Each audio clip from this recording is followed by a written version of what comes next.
My name's Dean Misdale, pronouns they, them, and I am a drag superstar. I moved to Perth in November 2007, and I'd been only doing drag for a year and a half to 2 years before I moved here.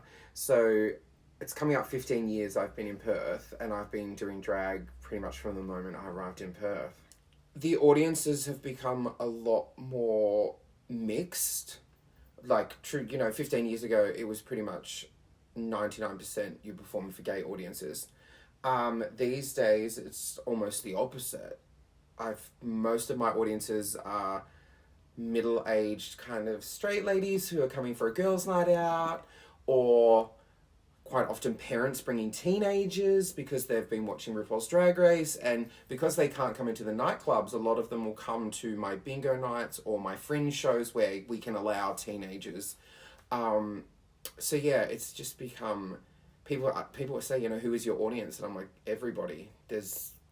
I have such a huge scope of people that come to my shows. It's kind of hard to pinpoint it. I suppose sort of in the sort of direction that we're heading in terms of like unofficial and official queer venues and that kind of stuff, where do you think we're sort of going to go next? Like, what do you sort of see happening for that scene? I think we're already starting to see it with these branching off of smaller venues doing queer events or queer parties or, queer performance spaces. I think that sort of stuff is great for the youth. I think sometimes the elder queer community get left behind a little bit, and really they were the pioneers of the queer spaces and the pride parties and all that kind of stuff that and I think that's one thing missing in Perth, that there's not really... The Court and Connections offer a very similar experience. They're both big, loud, nightclub type venues. There's nowhere that's, I guess, a safe space or a queer space that is more, go have a drink and sit at a bar and maybe have a meal, or it might be more of a cabaret show as opposed to a drag show at 1 a.m. I think I'd love to see something kind of veer off into that direction in Perth for sure. More of a bar / cabaret space as opposed to a nightclub.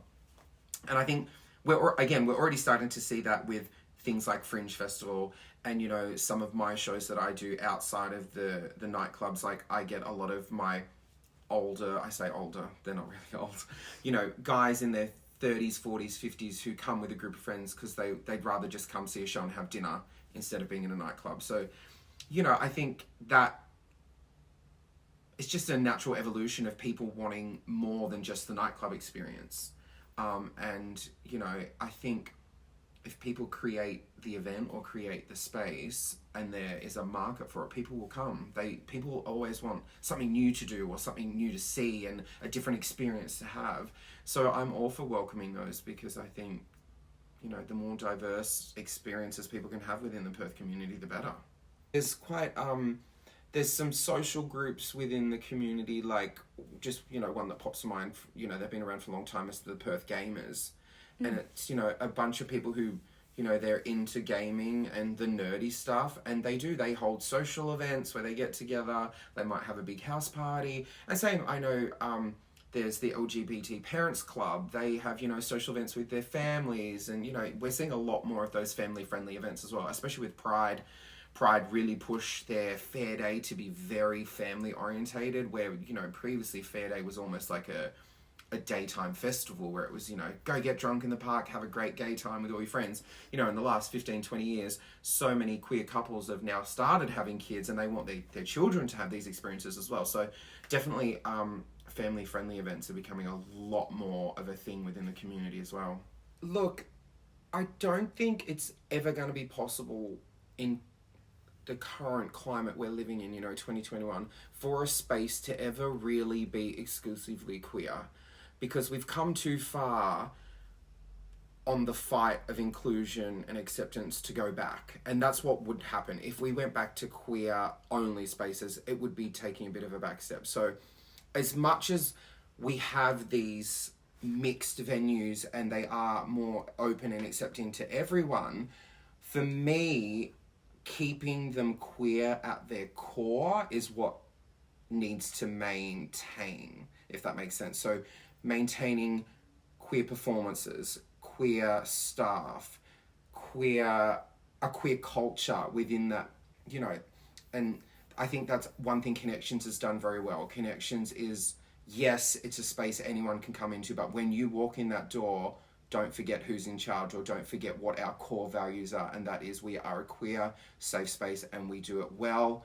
If you want to come in and be part of that, you're welcome. If you don't, see ya. Where the court have almost taken the opposite approach, where it's kind of like, it's for everyone, let's go. And it's just, you know, apples and oranges, really. But yeah, I can't, I just, as much as I'd love to see a queer only space, because, you know, someone of my age, the venues really were queer only when I was growing up and coming out for the first time, and it was such a different experience, and they were, you know, they were fabulous, but I just think we've come too far to backpedal into that. I think it would be detrimental to backpedal, really.